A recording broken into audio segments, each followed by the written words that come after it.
Hello there. Hi, my name is Kate Bell and I have got Ruth Rowe with me. Say hello, Ruth. Hi. We've just come today to talk a little bit about social media and using social media to support engagement with our service users in maternity services. We've got a little bit of a presentation to run through with some of our experiences and ideas. Basically, we just thought we'd give you a little bit of background as to why we've been moving into using social media.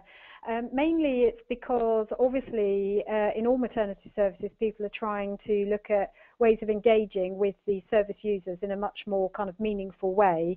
And although we do have things like our national maternity surveys and the friends and family tests, and we had other ways of kind of collecting information, we wanted to try and kind of go out to women and kind of try and find a way of getting some feedback which was easier for women to access. Obviously women with babies and young children, it's quite difficult for them to sometimes attend things, and they have got limited time anyway, so we were interested in exploring options for improving that. Our first kind of stage was really looking at face-to-face groups, and we did do that with our maternity drop-in sessions. But at some of the maternity drop-in sessions, several of the women did actually mention their interest in using more internet-based support groups and things like Facebook and Twitter.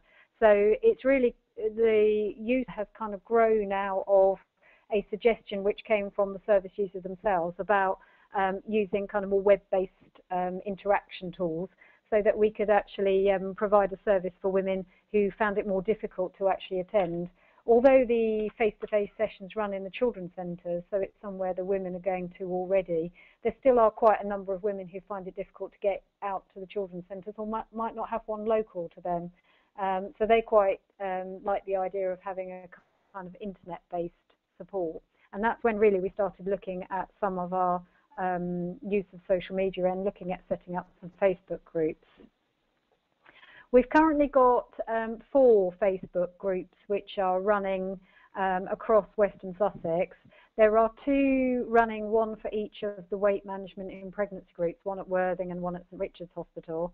And really they're the groups that we started off with when we started the Facebook pages.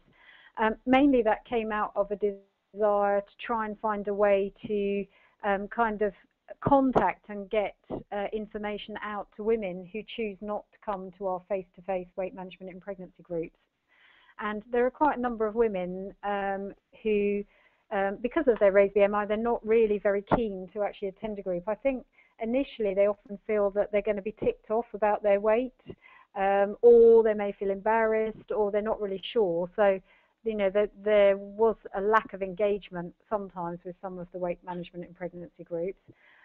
And the Facebook page is a way of being able to provide information to all women who would benefit from that, and also to actually, some of the group members encourage other women to come. And what we found with the weight management in pregnancy group is that actually the members of the group very much encourage other people to get involved and get engaged, and quite often they'll befriend people and give them a kind of support, a buddy network for when they attend the first meeting, and that seems to kind of encourage them to come and get a bit more involved.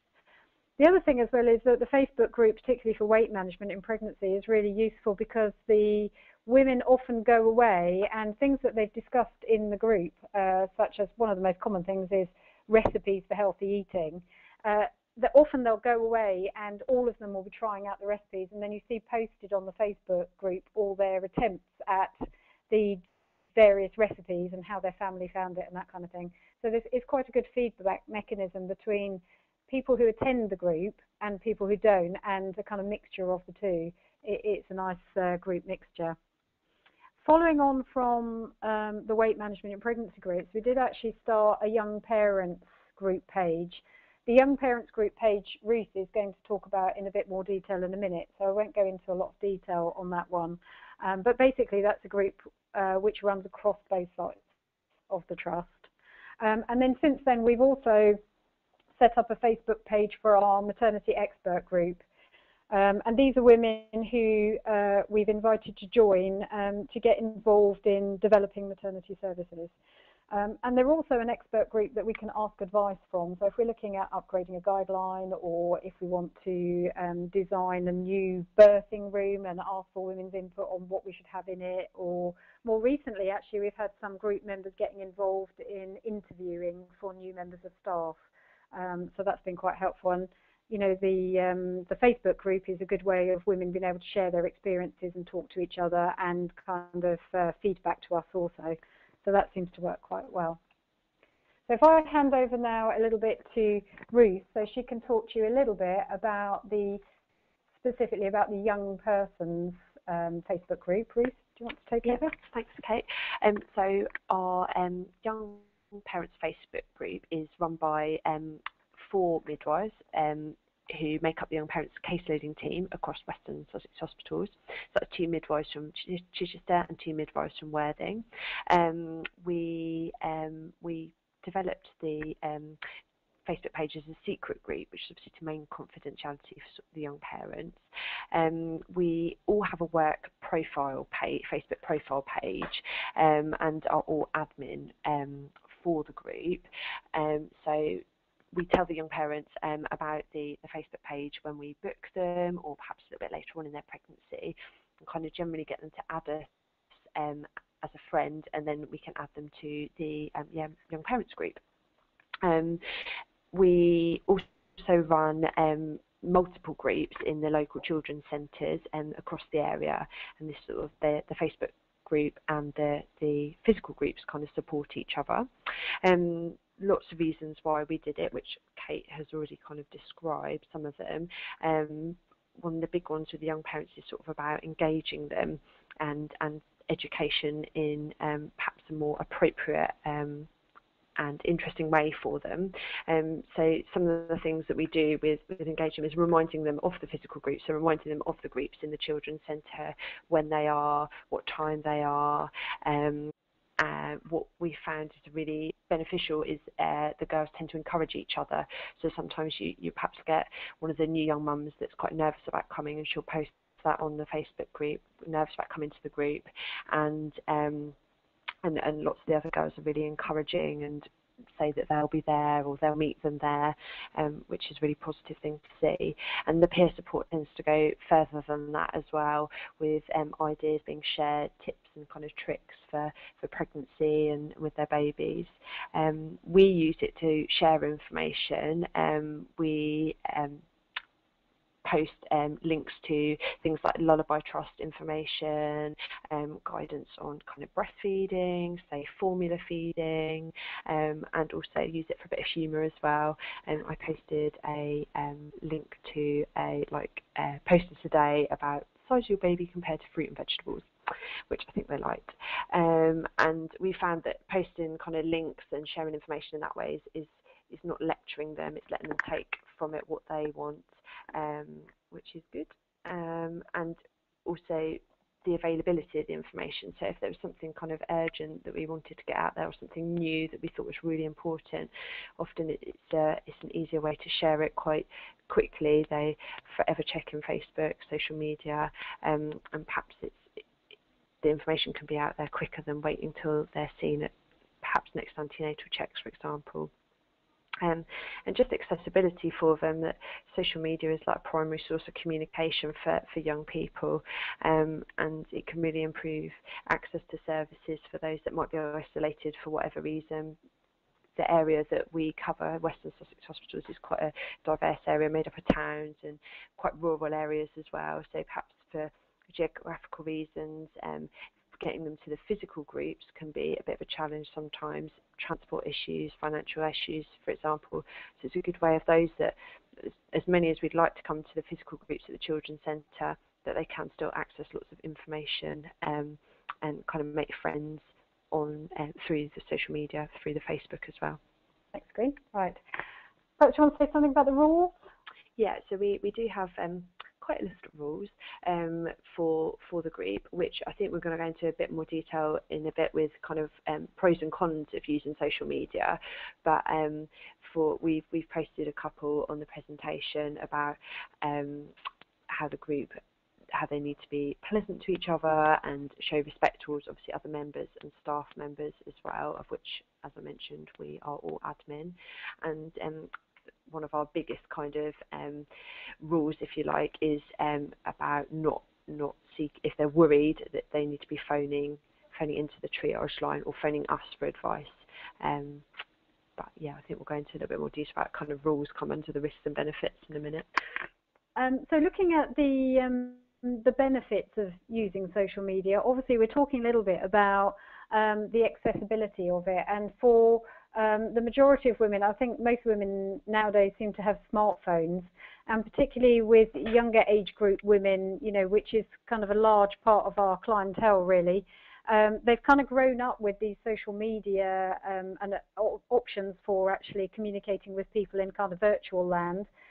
So for most women, it's not actually a huge departure from their everyday life to actually access some of these online support kind of mechanisms, and it seems quite normal for them. For us, it makes a huge difference, because I think one of the things that I found, and I think you were saying as well, Ruth, is that if you need to try and get something out to people, you can get it out there, and the speed of the response is actually sometimes quite startling. I mean, sometimes you've barely finished typing what you are trying to ask, and before you know it, you've got a whole host of replies back. So the kind of time from asking opinion or sending out a message or asking for some feedback can be actually almost instantaneous, really. You can, you know, you don't think people are kind of lurking around there waiting for you to put some kind of post, but before you know it, usually you've got lots and lots of replies. Also see through Facebook how many people have read what you've put out there. So if you're sending out a piece of information, you know, particularly that you want women to know about, then it actually gives you an idea about how many of the women within the group have actually seen and read that information. So even if they haven't replied, they may have looked at it and read it, and that's really, really helpful. I think the flexibility side of things is also really good, because it means that, you know, women can dip in and out as it really suits them. I find particularly with the expert group that, you know, one of the things with MSLCs is that women often find it really difficult to attend at a specific time and in a specific place. And then you have all the issues with childcare and things like that. Whereas if they have a forum where they can interact much more freely and they can actually take time to think about and compose a response when it suits them, then that makes all the difference. And I know that I've found that in the past that people tend to make comments at all various times of the day and night, and quite often with women with young babies, lots of the posts seem to be in the early hours of the morning. So it's obviously when they're up with the baby and, you know, they've got time to spare and, you know, they are looking for something to do, they might dip into your Facebook page or your Twitter account or whatever. The peer group side of things, I think, is a huge benefit. I mean, coming to a face-to-face group is obviously really helpful, and we know that women get a lot of benefit from that. But for women who are nervous about attending, or for women who find it difficult to access face-to-face groups for whatever reason, then they still can get a really huge amount of peer group support.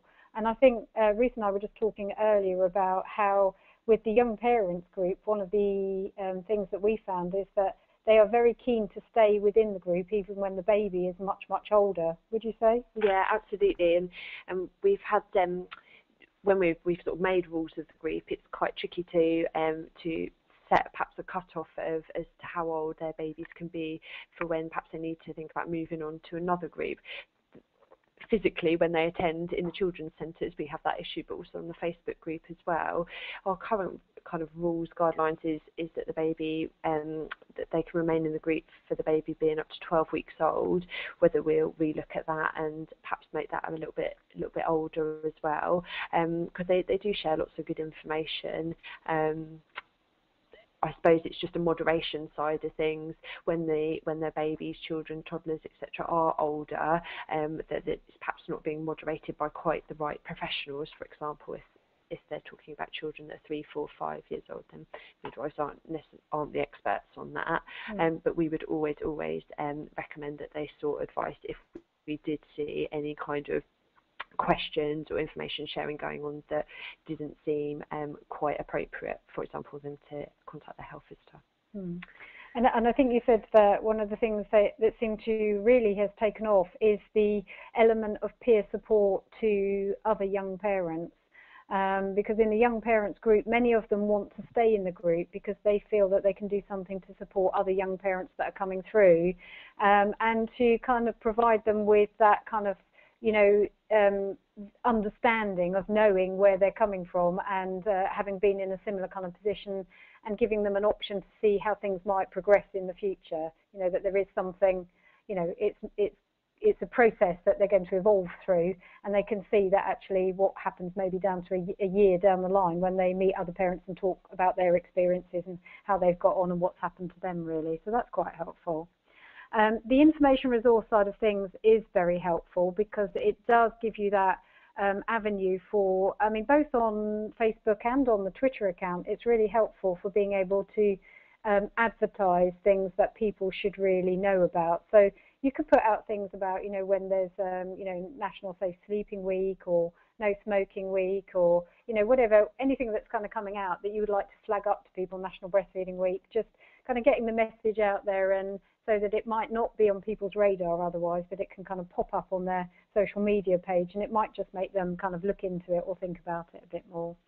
And then, of course, there's that rapid feedback and response, which is really, really helpful, because it means that actually instead of having to send something out there and wait weeks and weeks to get replies like you do with a questionnaire or something, you're actually going to get fairly instantaneous response back, and that can be really helpful, especially if you want to try and develop something you've got a short timescale.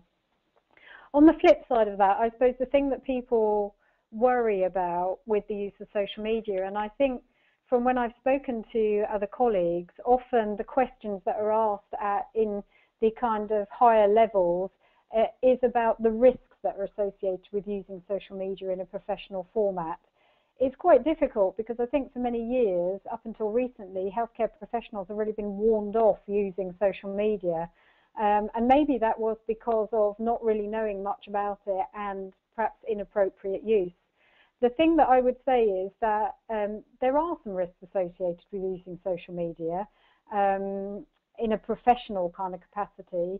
But one of the things that we've tried to do is about trying to really set up these group rules, and about, you know, setting things up in a certain way to try and think about some of the information governance issues.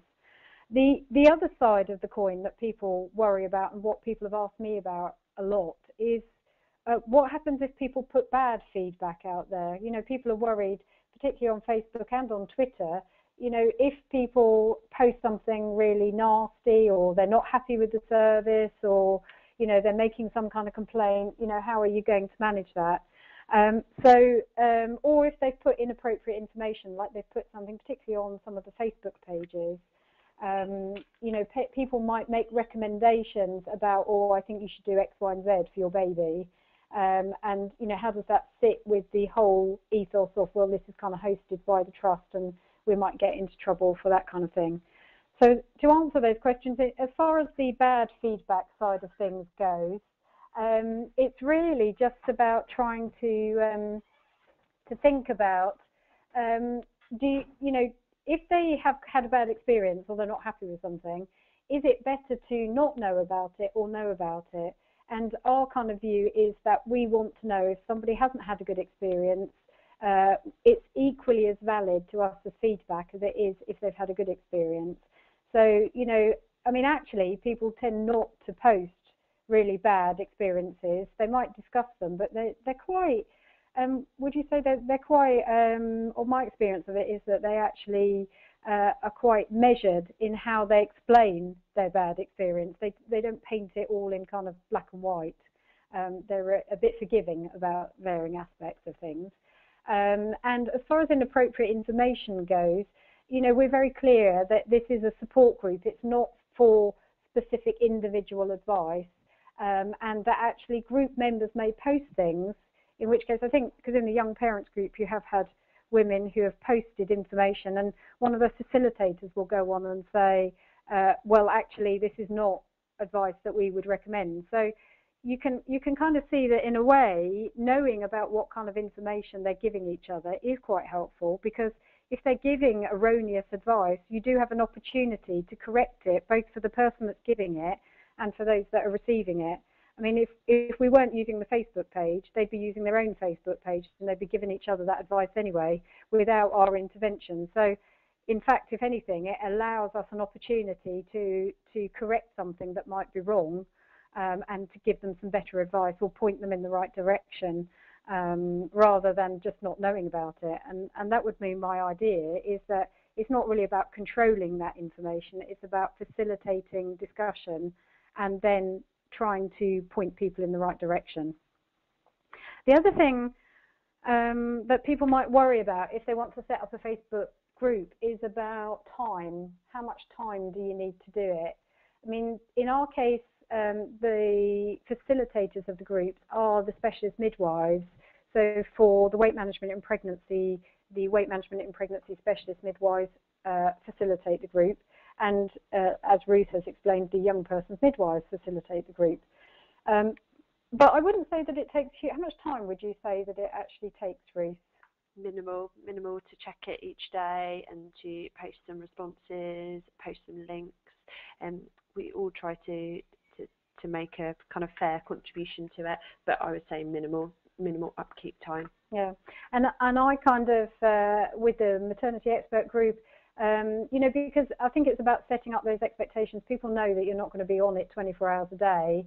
So they, as long as they know they're not expecting an instant response from you, they get responses from the other members of the group, but that you're going to be dipping into it, you know, on a day or whatever you set up. It might be you feel you can only check it twice a week, in which case that's fine. You need to say to them that's what it is. But it actually doesn't really take up very much time at all. It's quite easy to manage once you get it set up. The other thing is that, you know, lots of people worry about the skills and knowledge that you need to set it up, and I have to say that it's been quite a steep learning curve for me. You know, having not grown up with Facebook and Twitter, I've had to kind of learn it as I go along.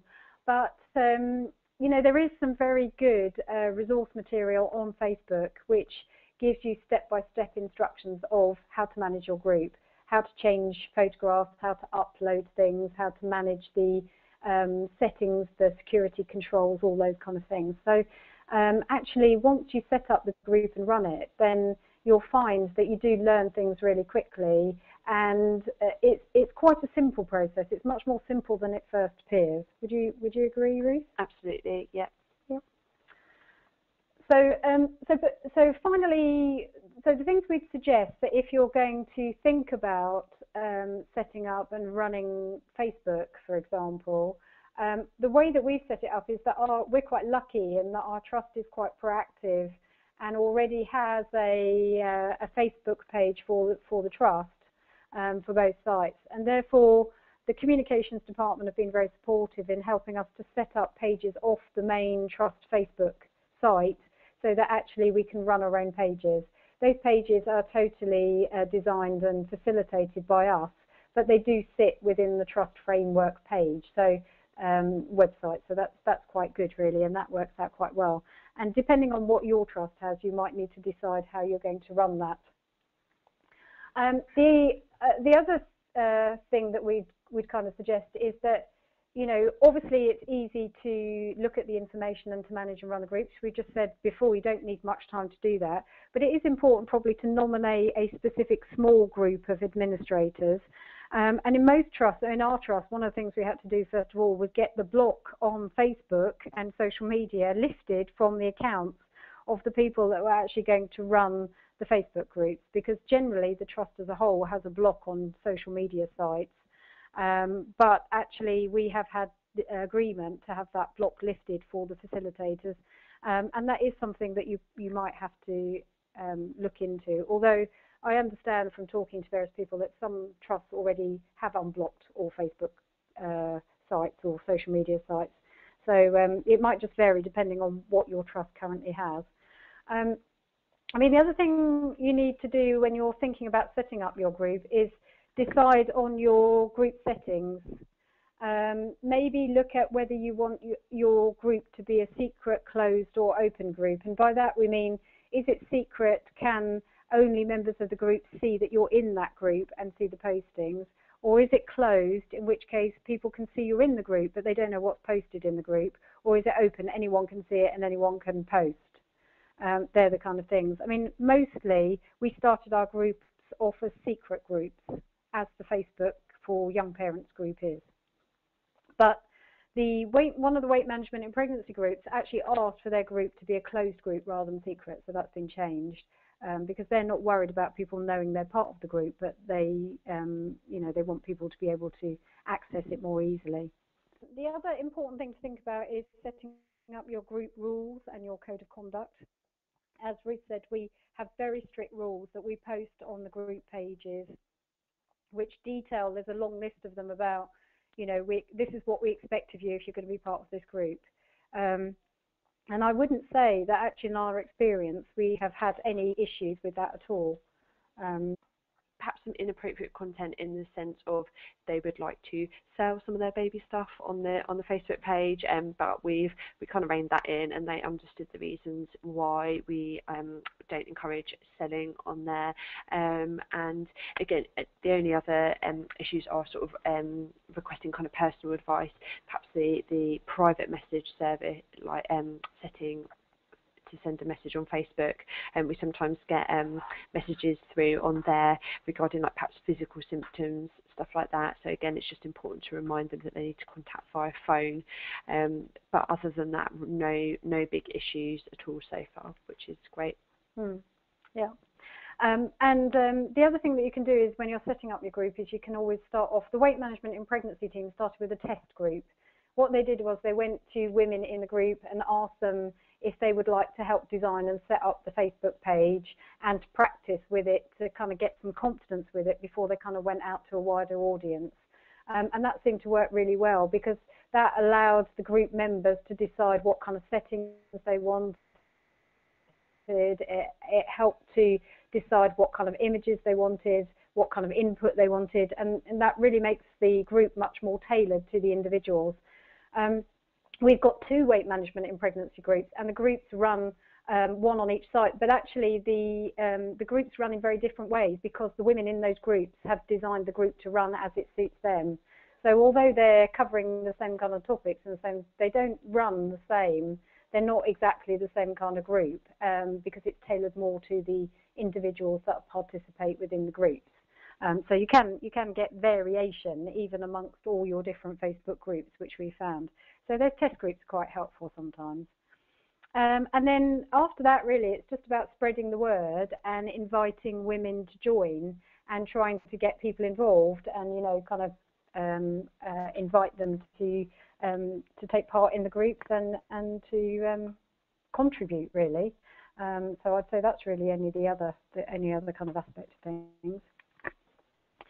Just before we finish, we also wanted to talk very briefly about Twitter. We've also started using Twitter as a kind of feedback mechanism, and we found actually that we are getting quite a lot of tweets from women and their families about their experiences. So the tweet side of things, it's not quite the same as a Facebook group because you're not actually, the discussion part of it is not quite the same, but it does give a really good opportunity for putting out information, but also for getting feedback, direct feedback, particularly about their experience of their care. And we do advertise within the maternity unit and within our maternity literature about trying to encourage people to feed back to us and tell us about their experiences. So I've put a few of the tweets, more recent tweets that we've got, and you can see that actually we do get nice things back from people, nice photos of the baby and the family and, you know, things about their experience. So that's a nice kind of instant response. And we get a whole range of people tweeting back. You know, sometimes we get grandparents, sometimes we get the dad tweeting, sometimes it's the mum. So, you know, it's a whole range of people really, which is really quite nice.